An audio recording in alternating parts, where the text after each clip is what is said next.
நன்றி.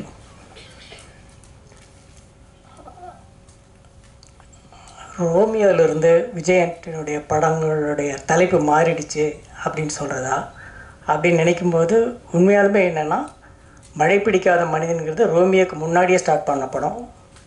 Right? Correct.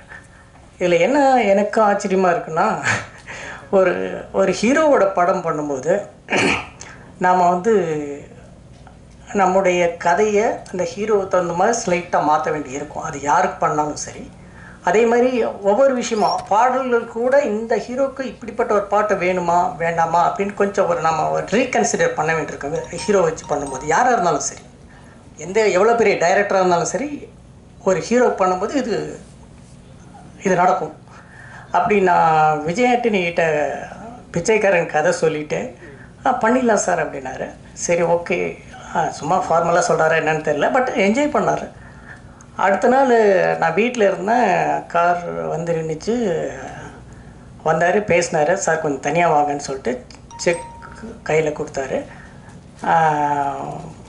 அப்புறம் பேசிவிட்டு வீட்டில் காஃபி சாப்பிட்டு கிளம்புனார். கிளம்பும்போது அவர் என்ன எப்பயுமே வந்து இப்போயும் அது நடக்குது. நான் அவரை ஆஸ்கார் ஃபிலிம்ஸ் ஆஃபீஸில் பார்த்ததுலேருந்து ஒரு மியூசிக் டைரக்டராக அவர் சான்ஸ் கேட்டு வந்தப்போ இருந்து நான் பார்த்ததுலேருந்து இப்போ என்ன பண்ணாருன்னா, அவர் வீட்டுக்கு போகும்போது என்னை வெளியே வந்து கார் வரைக்கும் வெளியே அனுப்பிட்டு தான் போகிறார் இப்பயும். ஸோ அது மாதிரி நானும் என்னுடைய வீட்டை விட்டு வெளியே வந்து கார் வரைக்கும் வந்தேன். அப்போது காரில் சாஞ்சிக்கிட்டு டோர் ஓப்பன் பண்ணார். அப்புறம் சடனாக சரி சார், இந்த நீங்கள் சொன்ன கதை அப்படியே மைண்டில் இருக்குது சார், டைட்டில் ரெஜிஸ்டர் பண்ணுறேன் சார். நேற்று தான் கதை சொன்னேன், இன்றைக்கி டைட்டில் ரெஜிஸ்டர் பண்ணிட்டாரான்னு. அந்தளவுக்கு இம்ப்ரெஸ் ஆகிடுச்சா அப்படின்ட்டு. என்ன டைட்டிலுக்குன்னு நான் பயந்துகிட்டே கேட்குறேன். பிச்சைக்காரன் எப்படி சார் இருக்குது அப்படின்னாரு. நான் சைலண்ட் ஆகிட்டேன். நீங்கள்லாம் இப்போ உங்களுக்கு இதனுடைய என்னுடைய ஃபீலிங் கண்டிப்பாக உங்களுக்கு புரியாது. ஏன்னா பிச்சைக்காரன் பெரிய ஹிட்டுக்கு அப்புறம் நீங்கள் பார்க்குறீங்க. முருகதாஸ் அந்த படத்தை ஆடியோ ரிலீஸில் சொன்னார், பிச்சைக்காரன் கேட்குறப்ப இப்படி இருக்குங்க, ஆனால் பிச்சைக்காரனுடைய அர்த்தம் வந்து இந்த படம் ரிலீஸ்க்கு அப்புறம், இந்த படத்தினுடைய வெற்றிக்கு அப்புறம் தெரியும், அதனுடைய அர்த்தமே மாறிவிடும் அப்படின்னாரு முருகதாஸ். அதுதான் நடந்தது. ஆனால் ஒரு படம் இது பண்ணுறதுக்கு முன்னாடி, தொடங்கிறதுக்கு முன்னாடி என் படத்துக்கு டைட்டில் வந்து பிச்சைக்காரனா, அது டோட்டலாக நெகட்டிவ் டைட்டில். இன்னும் கூட அப்போ வந்து விகடன்லேருந்து ஒரு சின்னதாக புக் வந்துட்டு இருந்தது, டைம் பாஸ்னு ஒரு புக் வந்துட்டு இருந்தது. அதில் வந்து இது மாதிரி விஜய் ஆண்டனி சசியை ஒன்றா சேர்ந்து படம் பண்ண போகிறாங்க, தலைப்பு வந்து பிச்சைக்காரன், டைட்டிலை மாற்றுங்கப்பா அப்படின்னு ஒரு கமெண்ட் கொடுத்துருந்தாங்க எண்டில். எனக்கு என்ன சொல்கிறதுன்னு தெரியல. ஓகே, இப்படி சொன்னார். என் கையில் செக் இருக்குது, அவர் டைட்டில் இதுதான் டைட்டில்னு சொல்கிறாரு, டைட்டில் ரெஜிஸ்டர் பண்ணிட்டேன்னு சொன்னார்.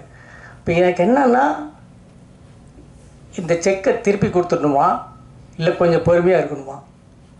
ஏன்னா நான் எப்பயுமே வந்து ரொம்ப பொறுமையாக இருக்கிறவன். சடனாக ஒரு முடிவு எடுத்துருவேன். அது எவ்வளோ பெரிய ஆளாக இருந்தாலும் சரி, இட்ஸ் மை கேரக்டர். அப்படி இந்த செக்கை திருப்பி கொடுத்துடலாமா வேண்டாமா அப்படின்னு யோசிச்சுட்ருக்கேன். சரி, கொஞ்சம் பொறுமை. ஏன்னா இந்த கதையை நிறையா ஹீரோஸ்ட்டை பிச் பண்ணிட்டேன், பிச்சைக்காரன் கதையை. இவர் மட்டும்தான் பயங்கரமாக என்ஜாய் பண்ணியிருக்காரு. ஆனால் இது மாதிரி ஒரு தலைப்பு சொல்கிறாரு. சரி, கொஞ்சம் பொறுமையாக இருப்போம். அதுக்கு அடுத்த ஒரு வாரம் வந்து டிஸ்கஷனே நடக்கலைங்க எங்களுக்கு. கதையை பற்றியே பேசலை. என்ன பேசுது அப்படின்னா, இந்த படம் பண்ணணுமா வேண்டாமா. உண்மையாக இது மட்டும்தான் இருந்தது டைட்டில். எங்களுக்கு பிரச்சனை, நான் மட்டும்தான் இப்படி. ஆனால் அசிஸ்டன்ட்ஸ் எல்லாம் வந்து அதில் 2 அசிஸ்டன்ட்ஸ் வந்து சொன்னாங்க. ஒரு அசிஸ்டன்ட் சொன்னார், சார் விடுங்க சார், இது ஏன் சார் ஒரு வாரமாக இதை பற்றி தலைப்பை பற்றி பேசிட்டோம், நம்ம வந்து அடுத்து என்ன ஃபர்தராக என்ன பண்ணுறதுன்னு பார்ப்போம் சார். என்னங்க பிச்சைக்காரன் டைட்டில் யாருங்க வருவாங்க, என்னால் தாங்க முடியலைங்க அப்படின்னு கத்துறேன். அப்போ அவர் சொன்னார், சார் கல்யாணமே பண்ணுறோம், ஓகே, கல்யாண மண்டப தலைப்பு என்னதான் இருந்தால் உங்களுக்கு என்ன, இந்த பொண்ணை கல்யாணம் பண்ணுறேன்னு ஆயிடுச்சு, மண்டபத்து தலைப்பு மண்டபம் எந்த மண்டபத்தில் நடந்தால் என்ன சார், கல்யாணம் நடக்குதுல விடுங்க சார் அப்படின்னா. கொஞ்சம் யோசித்தேன். அதுக்கப்புறம் இன்னொரு அசிஸ்டன்ட் சொன்னார், அது ரொம்ப யங் அசிஸ்டன்ட். அவன் என்ன சொன்னான் அப்படின்னா, சார் இப்போ இந்த விகடனில் இப்படி கமெண்ட் பாஸ் பண்ணிட்டாங்க அப்படிங்கிறதுலேருந்து உங்களுக்கு பிரச்சனை ஆரம்பமாயிருக்கு. இப்படி நிறைய பேர்த்துக்கு இந்த டைட்டில் பிடிக்கல, பிச்சைக்காரங்க டைட்டில், ஓகேயா இப்படி. ஆனால் நம்ம கதை சூப்பராக இருக்குது, ரொம்ப நல்லா இருக்குது.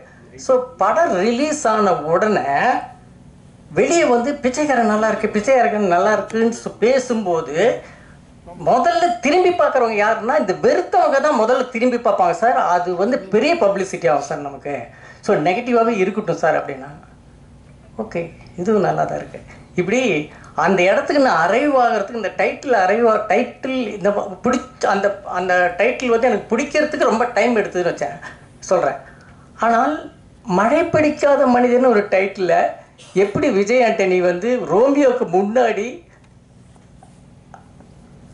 எப்படி பிடிக்க வச்சாருன்னு வந்து விஜய் மெல்டன் தான் கேட்க வேண்டியதாக இருக்குது. என்னப்பா அது உண்மையில சொல்கிறேங்க. அது வந்து ஒரு ஹீரோ வச்சு பண்ணும்போது அந்த ஹீரோவுக்கு பிடித்தமான மாதிரியும் அந்த டைட்டில் வச்சு அந்த ஹீரோவை கன்வின்ஸ் பண்ண வேண்டியது ஒரு டைரக்டர் வேலை. அது ரொம்ப அழகாக பண்ணியிருக்கேன் விஜய் மெல்டன். ஸோ நான் உண்மையிலுமே இந்த படம் வந்து ரொம்ப ரொம்ப ஏர்லி ஸ்டேஜில் பார்த்துருக்கேன். அதாவது ரஃப் கட்டுன்னு கூட சொல்ல முடியாது. நிறைய பாடல்கள் வர வேண்டியிருந்தது, கிளைமேக்ஸ் முடியாமல் இருந்தது. அப்படி இந்த விஷயம் பார்த்துருக்கேன். பிகினிங்லேருந்து ரொம்ப இன்ட்ரெஸ்டிங்கான நிறைய எலிமெண்ட் இருக்கிறதுக்குள்ளே இந்த லேட்டஸ்ட் வெர்ஷன் பார்க்கும்போது இன்னும் இந்த மழை வந்து எனக்கும் ரொம்ப பிடிச்சி போயிருன்னு நினைக்கிறேன். உங்களுக்கும் இந்த மழை ரொம்ப ரொம்ப பிடிக்கும். வாழ்த்துக்கள்.